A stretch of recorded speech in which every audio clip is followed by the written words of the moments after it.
Tonight, Katie, was captured after 5 days of hiding. Officers say Patrick McDowell stayed in the same area where the crime occurred. The Nassau County Sheriff's Office says McDowell shot and killed Deputy Joshua Moyers after a traffic stop. Well, this morning, McDowell is in custody and he's at UF Health Jacksonville for treatment.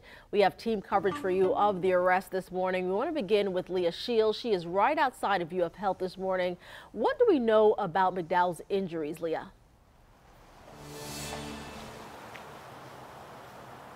McDowell currently being treated for several different injuries, one or two of them actually that happened on Friday night. Sheriff Bill Leeper saying he actually had a shootout with police where he was grazed by a bullet on his head. He was also shot in the leg, so that is an actual bullet wound in his leg. And then yesterday, while he was being apprehended by police, they did release the canine on him, so he has some injuries from that. I do want to warn you guys before we show this video that there is some blood in it, so that's a trigger warning for you all. But in these pictures, you have to see them. They're when the arrest actually happened, and you can see blood and what looks like scratches on McDowell's arm. That is from the canine taking him down. And Leeper says the murder suspect used a stolen t-shirt as a tourniquet on his leg for that bullet wound injury while he was on the run. And Sheriff Leeper described the way McDowell eventually came out of where he was hiding in a ballpark bathroom when he was surrounded by police. Came out of the bathrooms, had him get down on the ground and crawl. He crawled like a baby. I'll just say I wish he would have gave us an opportunity to shoot him, but he didn't. He crawled out like a coward, and he's in custody, and he's going to pay for what he did.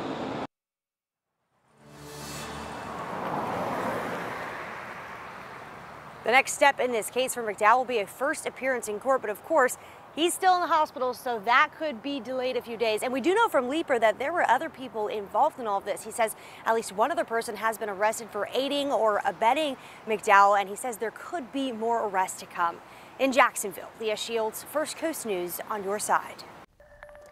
And a memorial for Deputy Moyers continues to grow right outside of the Nassau County Sheriff's Office. Moyers Patrol SUV sits there decorated with flowers and pictures. And that is where Renata DiGregorio is right now, showing us the growing tribute. Good morning, Renata.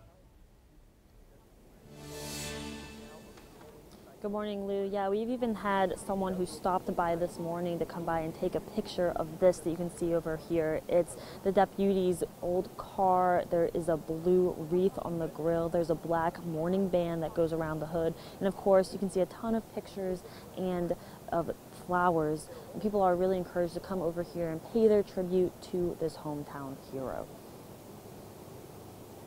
Hometown cop, you know.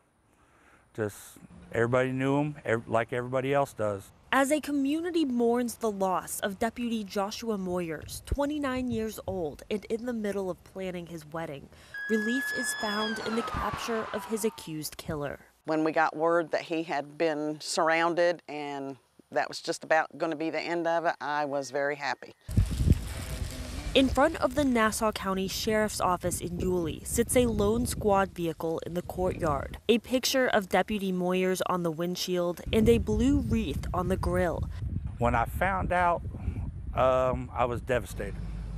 You know, he's always been around Callahan. We always talked to him at the gas stations. You know, it was a devastation. Somebody that close that we know was gunned down like that.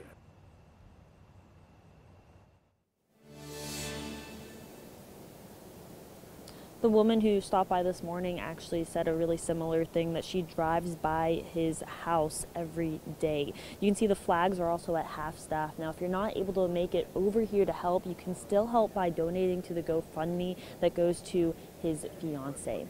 Live in Nassau County, Renata DiGregorio, First Coast News on your side.